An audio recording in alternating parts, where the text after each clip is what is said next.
हे मेरे परमपिता परमात्मा, अंत समय में आपका दर्शन हो जाए, हम कृतार्थ हो जाएं।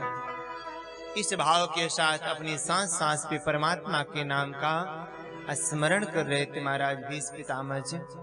और प्यारे, कोई प्यार से भगवान को बुलाए, भगवान आए ना, ऐसा हो ही नहीं सकता।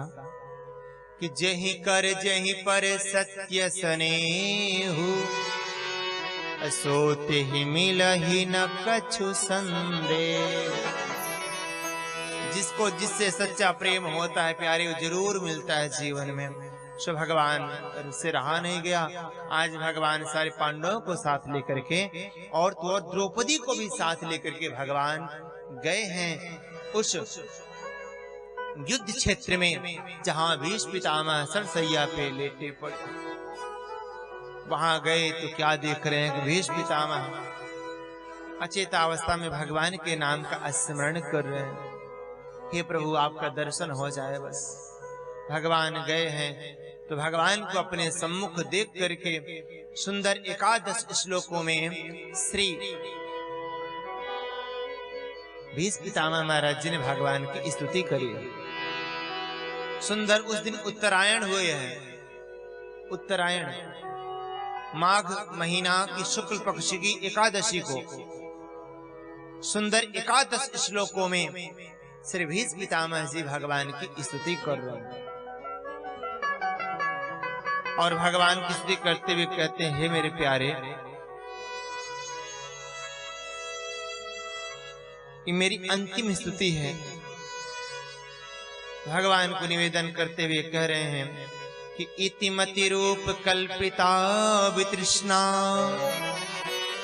भगवती शांत पुंगवे विभोमुनि स्वसुख मुपगते क्वचिद विहरतु प्रकृति मुपेयुष यद भव प्रवाह।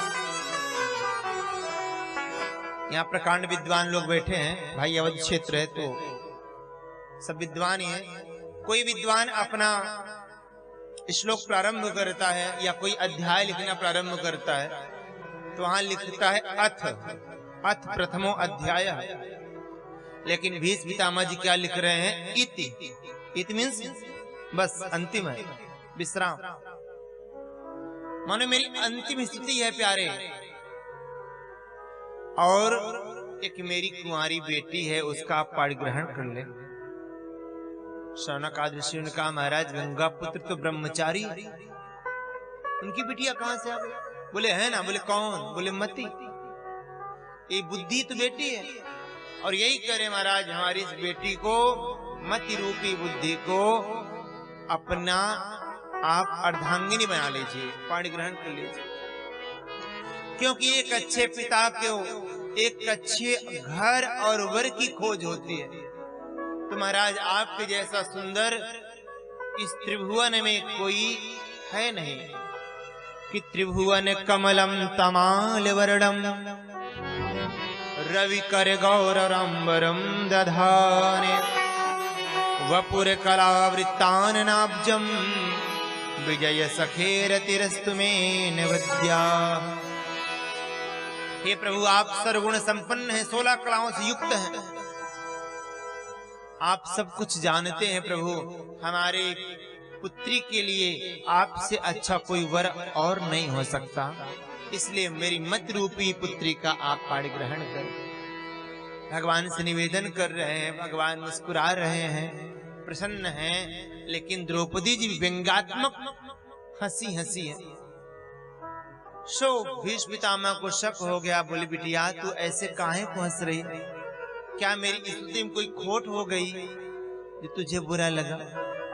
द्रौपदी जी कहती हैं, बाबा आप बड़ी प्यारी स्तुति कर रहे हैं, लेकिन मैं आश्चर्य में पड़ गई हूं कि आप इतने वैष्णव हैं, इतने धार्मिक हैं, इतने भगवान के भक्त हैं।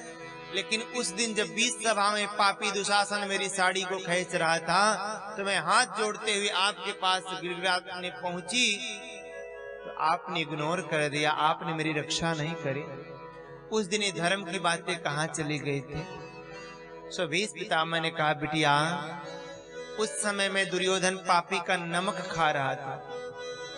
जैसा खाओ अन्न वैसा होगा मन, जैसे पियोगे पानी वैसे होगी वाणी। इसलिए हमारे यहाँ विधान है, सबके यहाँ भोजन नहीं किया जाता था पहले हमारे पूर्वजों ने। उसी के यहाँ भोजन करते थे जिसके यहाँ सात्विकता होती थी। नहीं, अगर आप किसी के यहाँ भोजन कर रहे हो तो जैसे अगर उसने चोरी से धन कमाया है तो आपके मन में चोरी का ही भाव आ जाता है।